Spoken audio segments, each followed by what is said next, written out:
단백질 식단 섭취 전 알아둬야 할 것들. 단백질은 몸의 기초 구성 요소이며 아미노산 역시 그 자체로 생명의 알파벳이다. 이러한 이유로 단백질 가득한 요리를 만들 준비를 하고 있다면 혹은 프로테인 파우더 구입을 고려하고 있다면 습관하면 좋을 것들. 동물성 vs 식물성. 생물 수업 시간을 떠올리며 심기일전 탄탄한 몸을 만들기 위해 오늘부터 고기를 끊고 닭가슴살과 삶은 달걀을 주식으로 전환하겠노라 선언하는 것이 옳을까? 유감스럽지만 단백질을 먹는 행위가 곧 새로운 단백질의 탄생으로 이어지지 않을 수 있다. 우리가 단백질 음식을 먹으면 위산이나 효소가 이를 분해해 작은 아미노산을 만들고 그것들이 다시 조립되어 단백질이 된다.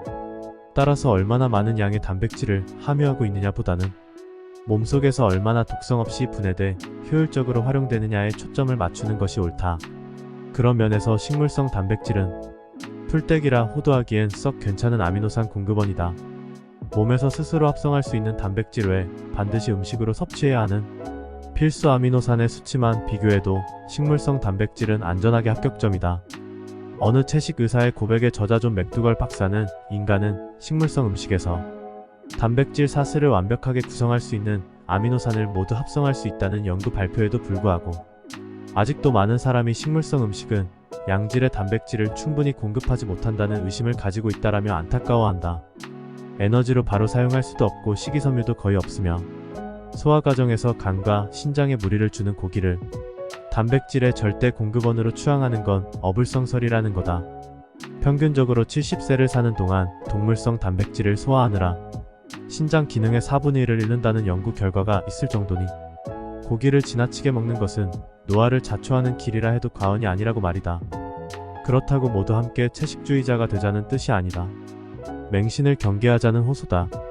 과일, 채소, 견과류 등의 신선한 재료로 꾸려진 식탁을 유지하고 있다면 고기 노래를 부를 필요가 전혀 없다.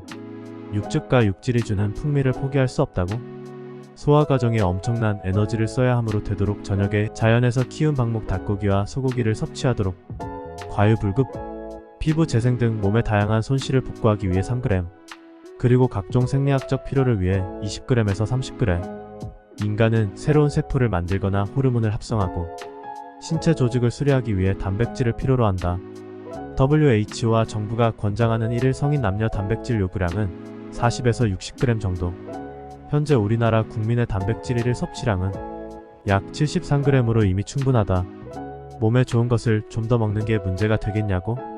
몸속에서 산화된 지방과 탄수화물은 단순한 기체 상태로 쉽고 빠르게 배출되는 데 반해 단백질이 산화될 때 발생하는 질소 물질은 신장을 통해서 처리해야 하고 완전히 분해되지도 않는다. 게다가 신장에서 분해하지 못한 이런 질소성 단백질은 혈관을 부유하면서 몸에 해를 끼친다. 과유불급, 단백질에 딱 어울리는 말 아닌가? 곡물의 단백질. 기억해야 할 한 가지. 이 세상에 존재하는 대부분의 식자재는 폭수의 영양소를 포함하고 있다. 단지 그 비율이 다를 뿐이다. 감자, 고구마, 현미, 귀리, 오트밀 등 탄수화물군으로 뭉뚱그려 분류해버린 곡물과 구황작물에도 단백질은 있다. 탄수화물은 움직이면 움직이는 만큼 버닝되어 사라지는 에너지 공급원이니 과식하지만 않으면, 그리고 정제되지 않은 곡식을 먹고 있다면 건강하고 질 좋은 단백질을 함께 섭취하고 있는 셈이다. 살찌는 곡식이라는 오명은 잊어주길. 경계해야 할 것은 곡식 그 자체가 아니라 함께 섭취한 반찬의 종류와 소스일 테니까. 프로테인 충만한 간식. 가공 탄수화물은 맛있는 간식이지만 살을 찌우고 건강을 해친다. 허기와 궁금한 입을 달래줄 소량의 단백질 간식은 체중 조절에 도움이 되죠. 예당 한약국 변유영 한약사가 강추하는 것은 오징어나 문어 같은 연체동물. 특히 오징어는 단백질이 풍부하고 포만감을 줘요. 타우린이 풍부해 피로해소에 좋죠. 번데기도 저지방, 고단백 추천 식품 중 하나. 달달한 씹을 거리를 찾아 방황 중이라면 정제된 밀가루를 사용하지 않은 통밀빵이나 식사용 발효빵에 소량의 땅콩버터를 발라 먹는 것도 좋다. 하이 프로테인 푸드의 함정. 단백질로 구글링 좀 해봤다 하는 사람들은 모두 한 번씩 마주쳤을 하이 프로테인 푸드. 땅콩버터, 요거트, 그리고 치즈. 이들 음식에 단백질이 풍부한 것은 팩트다. 하지만 땅콩버터에는 그만큼 지방도 많고 요거트와 치즈 같은 유제품은 사람에 따라 독이 되기도 한다. 실제로 피 검사를 통한 푸드 테스트를 진행해보면 달걀과 우유 그리고 유제품을 먹지 않는 사람들 중 건강하다는 판정을 받는 사람이 많습니다. 더클리닉 김명신 원장의 귀띔이다. 완전 식품, 단백질의 보고라 불리는 음식이 독이 될 가능성도 있다는 거다. 다이어트 불변의 법칙의 저자 하비 다이아몬드는 유제품은 먹지 않는 것이 가장 좋지만 정 못 참겠다면 소량, 양념처럼 즐기는 것에 만족하라고 조언한다.